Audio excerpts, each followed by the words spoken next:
Hi all, welcome to the world of statistics. So ഇന്നത്തെ വീഡിയോയിൽ നമ്മൾ ഡിസ്ക്രിപ്റ്റീവ് സ്റ്റാറ്റിസ്റ്റിക്സിന്റെ അനദർ കുറച്ച് ക്വസ്റ്റ്യൻസ് ആയിട്ടാണ് വന്നിട്ടുള്ളത്. സോ നമ്മൾ 10 ക്വസ്റ്റ്യൻസ് ആണ് ചെയ്യാനായിട്ട് എടുത്തിട്ടുള്ളത്. ഓക്കെ, അപ്പോൾ ഡിസ്ക്രിപ്റ്റീവ് സ്റ്റാറ്റിസ്റ്റിക്സ് എന്ന് പറയുമ്പോൾ എല്ലാവർക്കും അറിയാവുന്ന പോർഷൻസ് ആണ്. എന്നാൽ പോലും ചില ക്വസ്റ്റ്യൻസ് നമുക്ക് ചെയ്യാൻ കുറച്ച് ബുദ്ധിമുട്ടായിട്ട് വരാറുണ്ട്. നമ്മൾ ക്ലാസ് ഒക്കെ എടുക്കുന്ന സമയത്ത് പല ക്വസ്റ്റ്യൻസും സിമ്പിൾ ആയിട്ടുള്ള പല ക്വസ്റ്റ്യൻസും സ്റ്റാർട്ട് ബേസ് ഇല്ലാത്ത ആൾക്കാർക്ക് കുറച്ച് ബുദ്ധിമുട്ടായിട്ട് നമ്മൾ കാണാറുണ്ട്. സോ നമ്മൾ 10 ക്വസ്റ്റ്യൻസ് ആണ്, അങ്ങനെ നമുക്ക് ബുദ്ധിമുട്ടുള്ളതും കൂടെ ഇൻക്ലൂഡ് ചെയ്തിട്ടുള്ള 10 ക്വസ്റ്റ്യൻസ് ആണ് നമ്മൾ എടുത്തിട്ടുള്ളത്. സോ സ്കിപ്പ് ചെയ്യാണ്ട് ലാസ്റ്റ് വരെ കാണാം. Okay, so move on to the first question. The mean proportion of 0.16 and 0.01 is. 4 options തന്നിട്ടുണ്ട്. ഈ മീൻ പ്രൊപ്പോർഷൻ എന്ന് പറയുമ്പോൾ നമ്മൾ എന്താ കണ്ടുപിടിക്കേണ്ടേ? Proportion, mean proportion. So proportion എന്ന് പറയുമ്പോൾ അവിടെ എന്താ കണ്ടുപിടിക്കേണ്ടത്? നമ്മള് റേഷ്യോ ആൻഡ് പ്രൊപ്പോർഷൻസ് എന്ന് പറയുമ്പോൾ എന്താ കണ്ടുപിടിക്കേണ്ടേ? ഇറ്റ്സ് സിംപ്ലി ജിയോമെട്രിക് മീൻ. ഇതാണ് ഞാൻ പറഞ്ഞേ. നമുക്ക് ഡിസ്ക്രിപ്റ്റീവ് സ്റ്റാറ്റിസ്റ്റിക്സിന്റെ തിയറി ഒക്കെ നല്ലോണം അറിയാം, പക്ഷെ അത് യൂസ് ചെയ്യേണ്ടത് എവിടെയാണ് എന്നുള്ളൊരു കൺഫ്യൂഷൻ എല്ലാവർക്കും ഉണ്ടാവാറുണ്ട്. സോ നമുക്ക് എത്രത്തോളം ക്വസ്റ്റ്യൻസ് വർക്ക്ഔട്ട് ചെയ്യാൻ പറ്റുമോ, ഇപ്പൊ നമ്മൾ ഒരു 50 ക്വസ്റ്റ്യൻസ് ഒരു ഏരിയയിൽ നിന്ന് ഒരു 50 ക്വസ്റ്റ്യൻസ് വർക്ക്ഔട്ട് ചെയ്താൽ വീണ്ടും 1000 ക്വസ്റ്റ്യൻസ് അവിടെ അവൈലബിൾ ആണ്. സോ പറ്റുന്നത്ര മാക്സിമം ക്വസ്റ്റ്യൻസ് വർക്ക്ഔട്ട് ചെയ്യാം. സോ ഇവിടെ മീൻ പ്രൊപ്പോർഷൻ എന്ന് പറയുമ്പോൾ we know that we need to find out the geometric mean.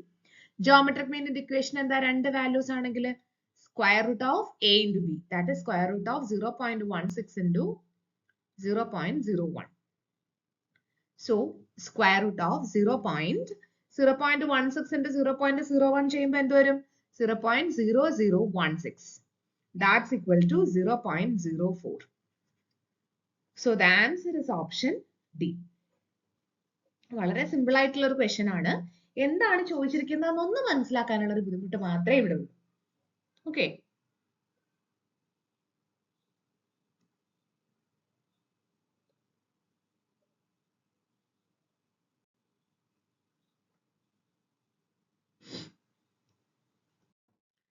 Second question. The second of the two samples has 50 items with mean 15. If the whole group has 150 items with mean 16, the mean of the first sample is. 4 options തന്നിട്ടുണ്ട്.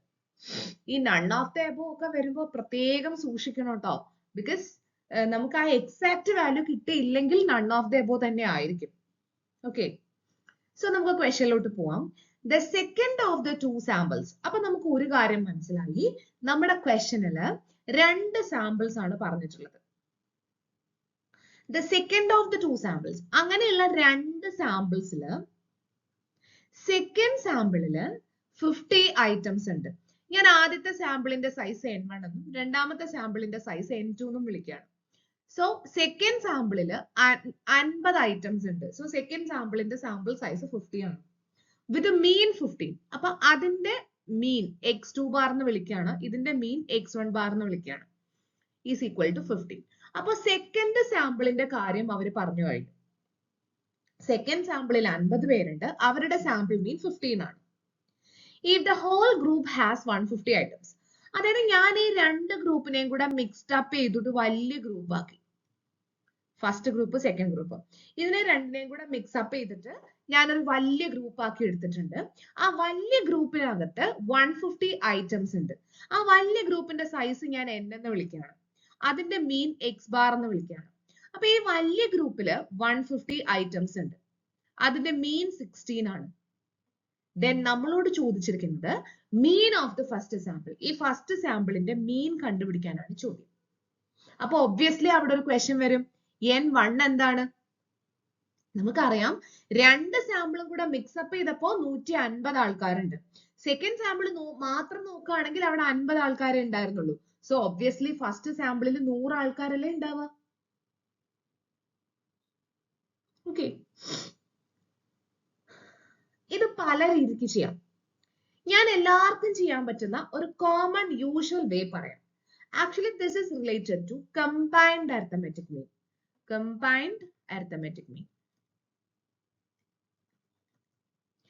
So അവിടെ ഒരു question വരും, what is combined arithmetic mean? രണ്ടോ അതിൽ കൂടുതലോ samples തരുന്നു. ആ രണ്ടോ അതിൽ കൂടുതലോ സാമ്പിൾസിന്റെ സൈസും അതിനകത്തുള്ള സാമ്പിളിന്റെ ആൾക്കാരുടെ എണ്ണവും ആ സാമ്പിളിന്റെ മീനും അറിയാം. ദെൻ ഒരു കമ്പൈൻഡ് സാമ്പിൾ ഉണ്ടാക്കുന്നു. അതായത് എത്ര സാമ്പിൾ ആണോ നമ്മുടെ കയ്യിൽ ഉണ്ടായിരുന്നത് അതിനെ എല്ലാത്തിനെയും കൂടെ ഒരു വലിയ ഗ്രൂപ്പ് ആക്കി ഒരൊറ്റ സാമ്പിൾ ആക്കുന്നു. എന്നിട്ട് അതിന്റെ സൈസും മീനും തരുന്നു. അതാണ് കമ്പൈൻഡ് അരിത്തമെറ്റിക് മീൻ. സോ അങ്ങനെ നമുക്ക് ആ എല്ലാം കൂടെ മിക്സപ്പ് ചെയ്ത സാമ്പിളിന്റെ മീൻ കണ്ടുപിടിക്കാൻ, ആ കമ്പൈൻഡ് ഗ്രൂപ്പിന്റെ അരിത്തമെറ്റിക് മീൻ കണ്ടുപിടിക്കാൻ ഒരു ഇക്വേഷൻ ഉണ്ട്. അപ്പൊ നമ്മുടെ കയ്യിൽ 2 or more സാമ്പിൾസ് ഉണ്ടായിരുന്നു. ഇതിനെ എല്ലാത്തിനെയും കൂടെ നമ്മൾ ഒരു വലിയ ഗ്രൂപ്പ് ആക്കി. സോ ആ വലിയ ഗ്രൂപ്പിന്റെ അരിത്തമെറ്റിക് മീൻ കണ്ടുപിടിക്കാൻ നമുക്കൊരു ഇക്വേഷൻ ഉണ്ട്. ദാറ്റ് ഇസ് ഫസ്റ്റ് സാമ്പിളിന്റെ സൈസ് ഇൻറ്റു, ഞാനിപ്പോ രണ്ടെണ്ണം മാത്രമുള്ള ഇക്വേഷൻ എഴുതാണ്, ഫസ്റ്റ് സാമ്പിളിന്റെ സൈസ് ഇൻറ്റു ഫസ്റ്റ് സാമ്പിളിന്റെ മീൻ പ്ലസ് സെക്കൻഡ് സാമ്പിളിന്റെ സൈസ് ഇൻറ്റു സെക്കൻഡ് സാമ്പിളിന്റെ mean, the whole divided by the whole size. അപ്പൊ ഒരെണ്ണം കൂടെ വരികയാണെങ്കിലോ സാമ്പിള് ന്യൂമറേറ്ററില് plus n2 into x3 bar divided by plus ഒരു n3 കൂടെ വരും. ഇനിയിപ്പോ സിമ്പിൾ അല്ലേ? ഇവിടെ n1 അറിയാം, n2 അറിയാം, x2 ബാർ അറിയാം, x ബാർ അറിയാം. നമുക്ക് വേണ്ടത് x1 ബാർ ആണതോ ഇതാണ് വേണ്ടത്. അറിയാവുന്ന വാല്യൂസ് ഒക്കെ ഒന്ന് സബ്സ്റ്റിറ്റ്യൂട്ട് ചെയ്ത് കൊടുത്തേ. x bar is equal to 16, 100 into x1 bar plus 50 into 15, the whole divided by n1 plus n2, that is 150. ഇനി ഒന്നുമില്ല, ജസ്റ്റ് ക്രോസ് മൾട്ടിപ്ലൈ ചെയ്താൽ മതി അല്ലേ? 16 into 150 എന്ത് വരും?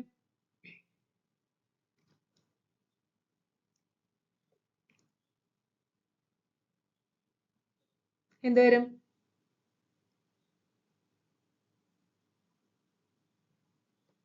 2400 is equal to 100 x1 bar plus 50 into 15 എന്ത് വരും? 750. So 100 into x1 bar is equal to 2400 minus 750. That's equal to 1650. So x1 bar is equal to 1650 by 100. That's equal to 16.50. So the answer is option C, 16.5. അപ്പോ ഈ ഒരു equation അറിയാമെങ്കിൽ പിന്നെ കുറച്ച് mathematical skill. ആ mathematical skill എന്ന് പറയുന്നത് അയ്യോ ഞങ്ങൾ എക്കണോമിക്സുകാരല്ലേ, ഞങ്ങൾക്ക് ആ സ്കിൽ ഇല്ലല്ലോ, അങ്ങനെയല്ല. നമ്മൾ എത്രത്തോളം ക്വസ്റ്റ്യൻസ് വർക്ക്ഔട്ട് ചെയ്യുന്നോ ആ മാത്തമാറ്റിക്കൽ സ്കില്ല് നമുക്ക് തന്നെ വന്നോളും. Okay, so here the answer is option C.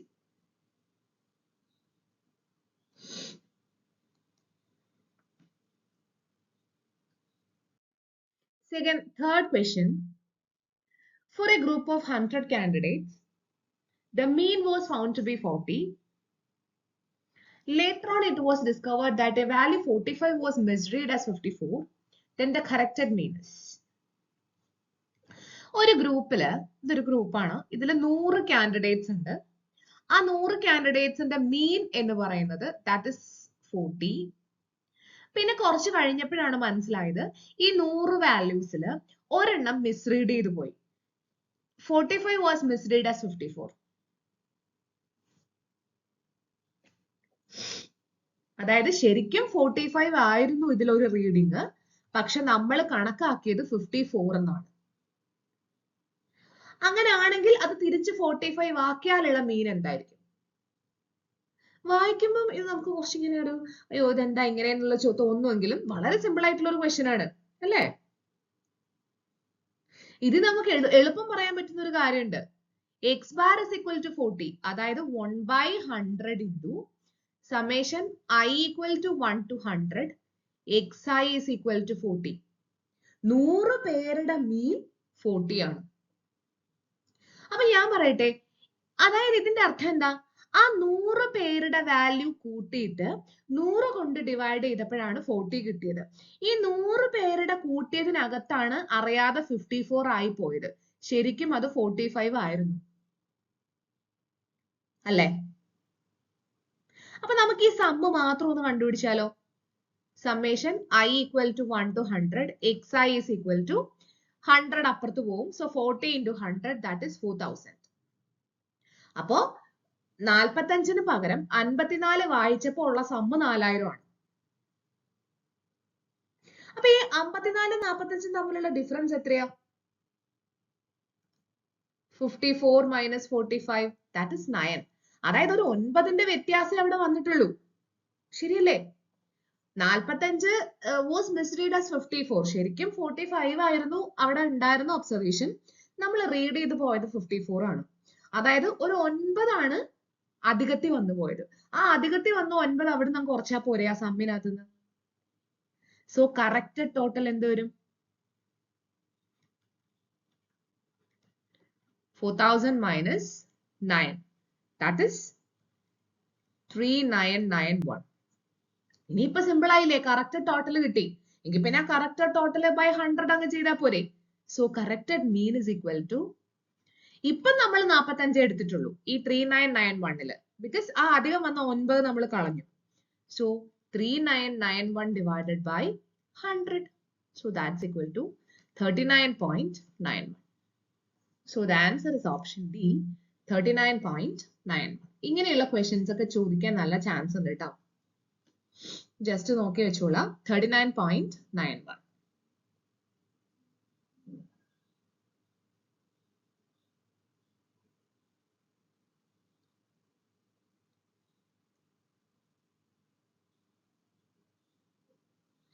Okay അല്ലേ?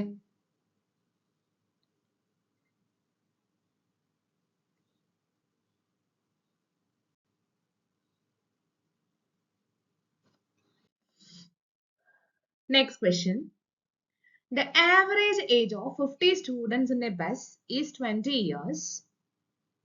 When the age of conductor is included, the average age is increased by 1 year. Then age of the conductor is. അതായത് ഇവിടെ 50 students ഉള്ള ഒരു group, ഒരു ബസ്സിൽ 50 students ആണ് യാത്ര ചെയ്യുന്നത്. ആ 50 സ്റ്റുഡൻസിന്റെ ഏജിന്റെ ആവറേജ് 20 ആണ്. So n is equal to 50 ആണ് ആൻഡ് അവരുടെ ആവറേജ് ഏജ് എന്ന് പറയുന്നത് 20 ആണ്. When the age of the conductor is included, അപ്പൊ നമ്മൾ എക്സ്ട്രാ ഒരാളെ കൂടെ ഇൻക്ലൂഡ് ചെയ്തു. അപ്പൊ n എത്രയായി? 51. നമ്മൾ സ്റ്റുഡൻസിനെ മാത്രമേ ആദ്യം കൺസിഡർ ചെയ്തിട്ടുണ്ടായിരുന്നുള്ളൂ. That is 50. ഞാൻ കണ്ടക്ടറെ കൂടെ ഇൻക്ലൂഡ് ചെയ്തിട്ടുണ്ട്. സോ 51 ആയി. And the average age is increased by 1 year. അപ്പൊ ആവറേജ് ഏജ് എങ്ങോട്ട് പോയി? Increased by 1 year. ഒരു വർഷം കൂടെ കൂടി. ആവറേജ് ഏജ് ഒരു വർഷം കൂടെ കൂടി. അതിന്റെ അർത്ഥം എക്സ് ബാർ ഒരു 21 ആയി. ഇതിനെ ഞാൻ എക്സ് ബാർ എന്നും ഇതിനെ എക്സ് ബാർ ഡാഷ് എന്നും വിളിക്കുകയാണ്.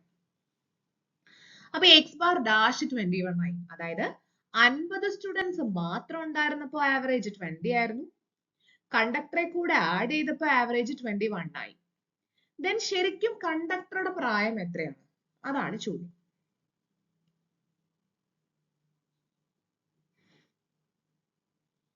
അതായത് ഇവിടെ നോക്കിയേ, ഇതിന്റെ അർത്ഥം എന്താ? 1/50 into summation xi is equal to 20. അതായത് 50 പേരുടെ പ്രായത്തിന്റെ ടോട്ടൽ ബൈ അവരുടെ എണ്ണം is equal to 20. അതിനകത്തുനിന്ന് ആ 50 പേരുടെ പ്രായത്തിന്റെ ടോട്ടൽ എത്ര കിട്ടും? 20 into 50, that is equal to 1000. ശരിയല്ലേ? 50 സ്റ്റുഡൻസിന്റെ പ്രായത്തിന്റെ ടോട്ടൽ 1000 ആണ്. ഇനി അതിനകത്ത് കണ്ടക്ടറെ കൂടെ ആഡ് ചെയ്തപ്പോ എത്ര പ്രായം ടോട്ടൽ കൂടി എന്ന് നോക്കിയാൽ പോരെ. ആ ഡിഫറൻസ് എടുത്ത കണ്ടക്ടറുടെ പ്രായം കിട്ടില്ലേ? വളരെ സിമ്പിൾ ആയിട്ടുള്ള ഒരു ക്വസ്റ്റ്യൻ അല്ലേ? ഒന്നും കൂടെ പറയാം. 50 സ്റ്റുഡൻസ് മാത്രം ഉണ്ടായിരുന്ന സമയത്ത് അവരുടെ ആവറേജ് ഏജ് എന്ന് പറയുന്നത് 20 ആയിരുന്നു. അപ്പൊ ആ ഒരു ഇക്വേഷൻ അകത്തുനിന്ന് ആ 50 സ്റ്റുഡൻസിന്റെ പ്രായത്തിന്റെ ടോട്ടൽ കിട്ടും. That is 1000.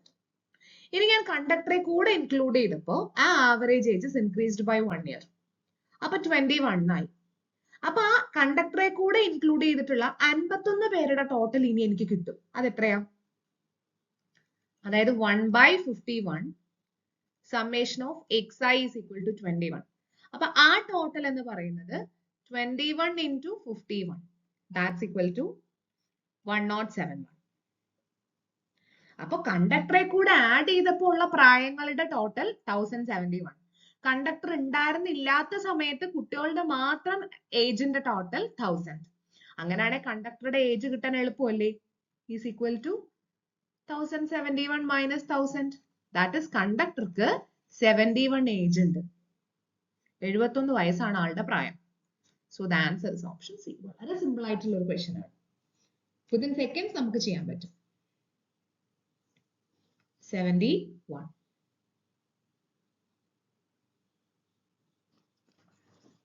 ഓക്കെ അല്ലേ? അപ്പോ ഈ അരിത്തമെറ്റിക് മീൻ അകത്തുനിന്നും സ്റ്റാൻഡേർഡ് ഡീവിയേഷൻ അകത്തുനിന്നും ഒക്കെ ഇങ്ങനെയുള്ള ക്വസ്റ്റ്യൻസ് ചോദിക്കാൻ വളരെ ചാൻസ് കൂടുതലാണ് കേട്ടോ.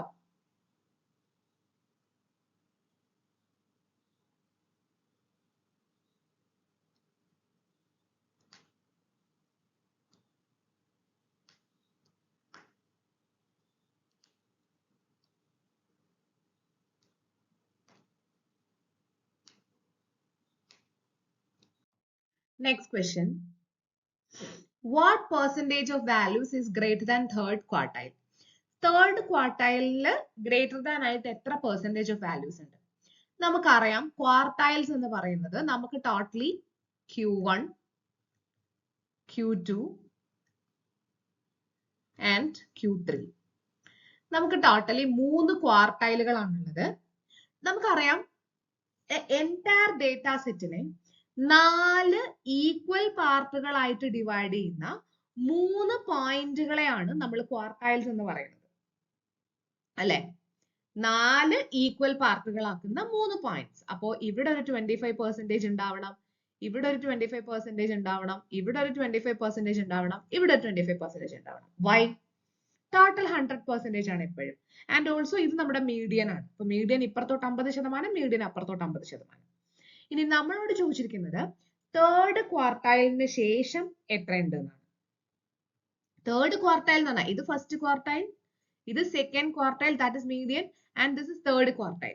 Greater than third quartile, greater than third quartile, അതായത് ഈ ഒരു പോർഷനിൽ എത്ര പെർസെന്റേജ് ഓഫ് വാല്യൂസ് ഉണ്ട്. ഇങ്ങനെയുള്ള ക്വസ്റ്റ്യൻസ് ആണ് ഈ പെർസെന്റൈൽസിൽ നിന്ന്, ഡെസൈൽസിൽ നിന്ന്, ക്വാർട്ടൈൽസിൽ നിന്നൊക്കെ ചോദിക്കുന്നത്. So here 25% and the answer is option C, 25%. 25% values ആണ് Q3ക്ക് ശേഷമുള്ളത്.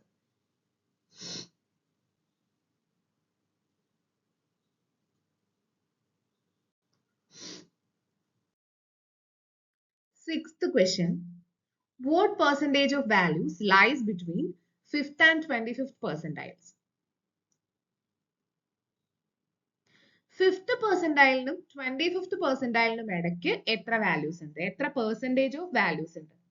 പെർസെന്റൈൽ എന്ന് പറയുമ്പോൾ P1, P2, P3, etc. up to P99. That is 100 entire data setനെ 100 equal പാർട്ടുകളാക്കുന്ന 99 പോയിന്റുകളെയാണ് നമ്മൾ പെർസെന്റൈൽസ് എന്ന് പറയുന്നത്. അതായത് മൊത്തം ഡേറ്റാ സെറ്റിനെ 100 ഈക്വൽ പാർട്സ് ആക്കുന്നുണ്ട്, 100 ഈക്വൽ പാർട്സ് ആയിട്ട് ഡിവൈഡ് ചെയ്യുന്നുണ്ട്. അങ്ങനെയാണെങ്കിൽ ഓരോ പാർട്ടിലും ഓരോ ശതമാനം വീതം അല്ലേ ഉണ്ടാവുക, എക്സെട്ര അപ് ടു 1%. ബിക്കോസ് ആകെ 100% ഉള്ളൂ, 100 ഈക്വൽ പാർട്ടായിട്ട് ഡിവൈഡ് ചെയ്യുന്നുണ്ട്. അപ്പൊ ഓരോന്നിലും ഓരോ പെർസെന്റേജ് വീതമായിരിക്കും ഉണ്ടാവുക. ഇനി നമ്മളോട് ചോദിച്ചിരിക്കുന്നത് P5 മുതല് ഇവിടെ ഒരു P25 ഉണ്ടെന്ന് വിചാരിക്കാം. ഈ P25 വരെ എത്ര പെർസെന്റേജ് ഉണ്ട്? 5 മുതൽ 10 വരെ എത്ര പെർസെന്റേജ് ഉണ്ട്? 5%. ശരിയല്ലേ? 5/6 1%, 6/7, 7/8, 8/9, 9/10. സോ അങ്ങനെ 5%. ഇനി 10 മുതൽ 20 വരെ എത്ര ശതമാനം ഉണ്ട്? 10/11, 11/12, 12/13, എക്സെട്ര അപ് ടു 19/20 ആവുമ്പോൾ 10%. ആൻഡ് ഫൈനലി 20 to 25% വരുമ്പോൾ എത്ര വരും? വീണ്ടും 20/21, 22, 23, 24, 25, 5%. ഇത്രയാണ് ചോദിച്ചിരിക്കുന്നത്. 5 മുതൽ 25 വരെയുള്ള പെർസെന്റൈൽസിന്റെ ഇടയ്ക്ക് എത്ര ശതമാനം ഉണ്ട്? അപ്പൊ ഇതെല്ലാം കൂടെ കൂട്ടിയാൽ പോരെ. So that is 20%. 20% ആണ് in between 5th and 25th percentile. So the answer is option D, none of the above. അതാണ് ഞാൻ പറഞ്ഞത്. None of the above ഒക്കെ വരുമ്പോൾ ഒന്ന് സൂക്ഷിക്കണം. ചിലപ്പോൾ അതായിരിക്കും ആൻസർ ആയിട്ട് വരുന്നുണ്ടാവുക. ഓക്കെ.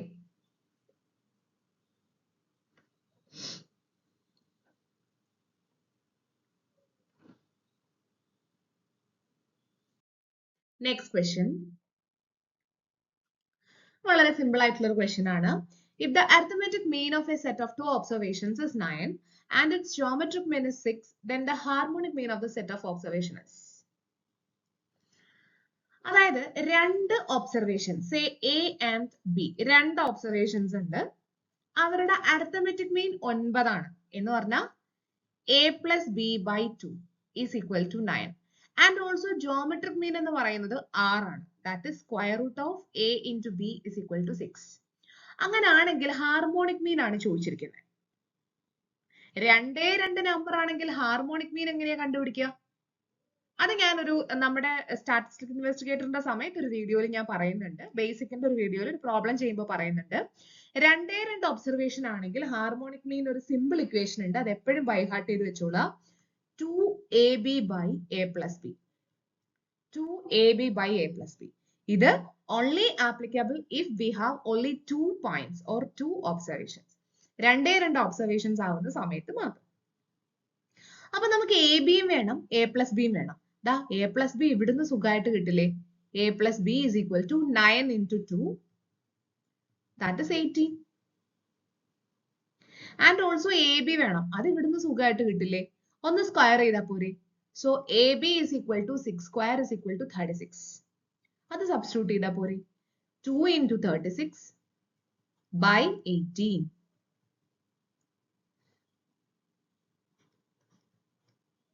ക്യാൻസലേഷൻ ചെയ്താൽ മതി അല്ലേ? So the answer is option 4.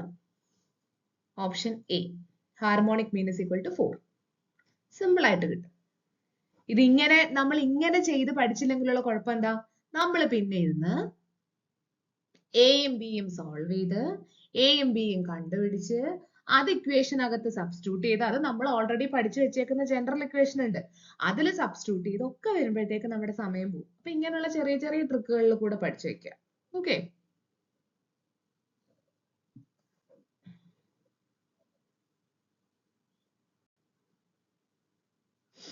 Okay.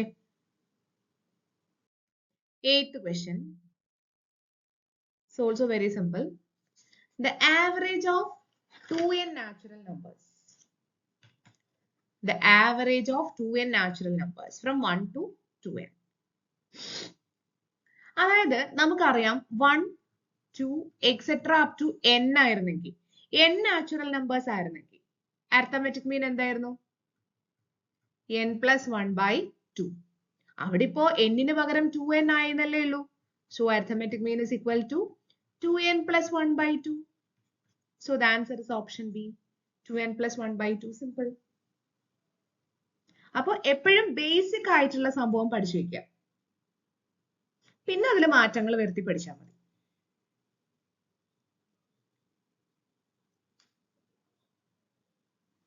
Okay.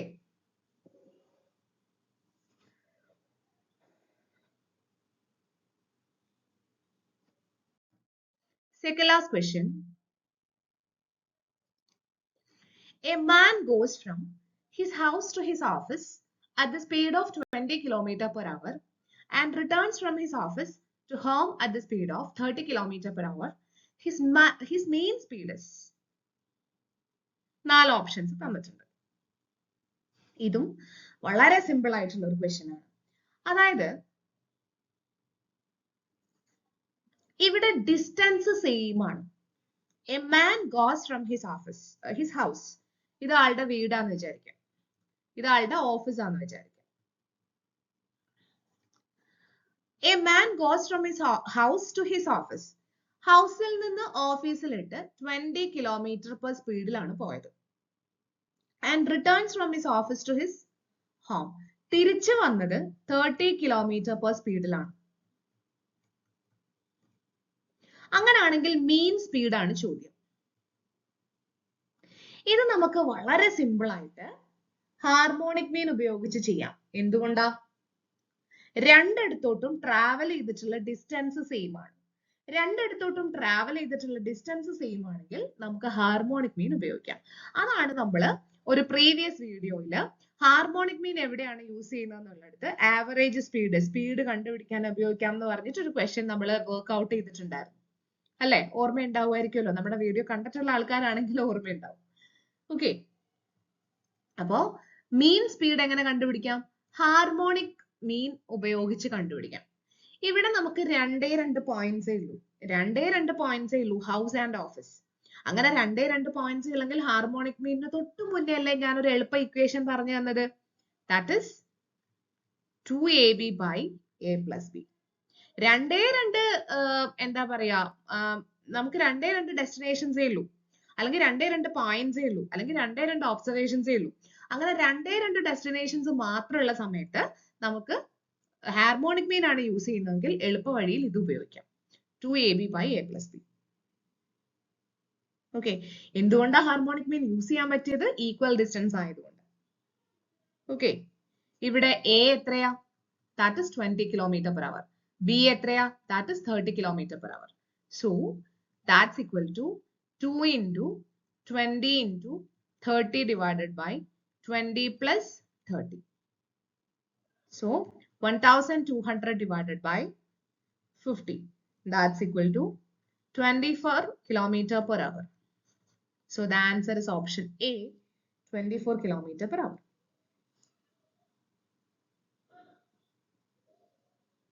Simple അല്ലേ?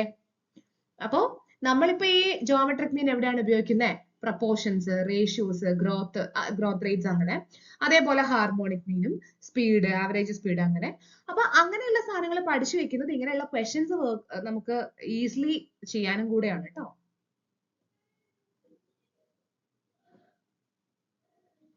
Okay, so now the last question is, mode is that value in a frequency distribution which possesses minimum frequency, maximum frequency, frequency 1 and none of the above. Actually ഇത് വളരെ simple ആയിട്ടുള്ള ഒരു question ആണ്. കാരണം ഇപ്പൊ മോഡിന്റെ ശരിക്കുള്ള normal equation, അതായത് mode എന്ന് പറയുന്ന ആവറേജിന്റെ സാധാരണ ഇക്വേഷൻ പഠിച്ചു വെക്കുന്ന ഒരു വ്യക്തിക്കും ഇതിന്റെ ആൻസർ ചെയ്യാൻ പറ്റും. ബിക്കോസ് നമ്മൾ മോഡ് കണ്ടുപിടിക്കുന്ന സമയത്ത് നമ്മൾ പറയാറുണ്ട് mode is the most repeated observation, അല്ലെ?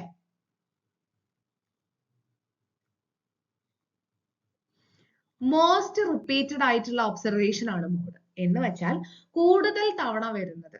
എന്ന് വെച്ചാൽ അതിന്റെ അർത്ഥം എന്താ? ഈ കൂടുതൽ തവണ വരുന്നതെന്ന് പറഞ്ഞാൽ അതിന്റെ അർത്ഥം എന്താ? അതിന്റെ ഫ്രീക്വൻസി കൂടുതലായിരിക്കും, അല്ലെ? അതായത് 1, 2, 4, 1, 6, 9, 2, 1, 1, 11. ഇവിടെ നോക്കിയേ, 1 എത്ര പ്രാവശ്യം ഉണ്ട്? 4 പ്രാവശ്യം ഉണ്ട്.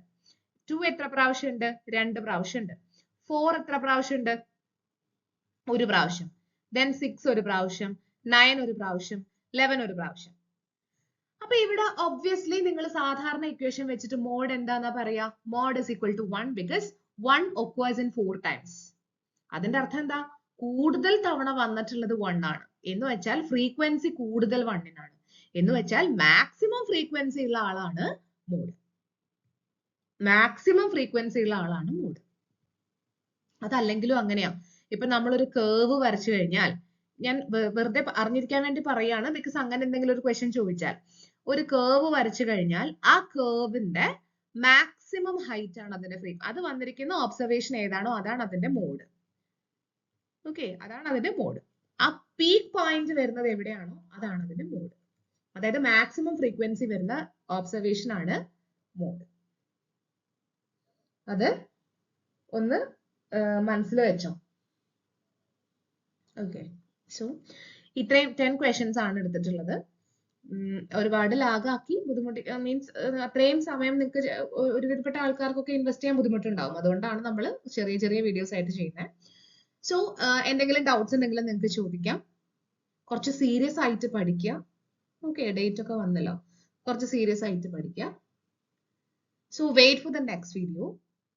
ആൻഡ് നമ്മുടെ വീഡിയോസ് ഒക്കെ ഇഷ്ടാവുന്നുണ്ടെങ്കിൽ ലൈക്ക് ചെയ്യുക, ഷെയർ ചെയ്യുക, ആൻഡ് ഓൾസോ സബ്സ്ക്രൈബ് ചെയ്യുക ഫോർ ഗെറ്റിംഗ് മോർ വീഡിയോസ്.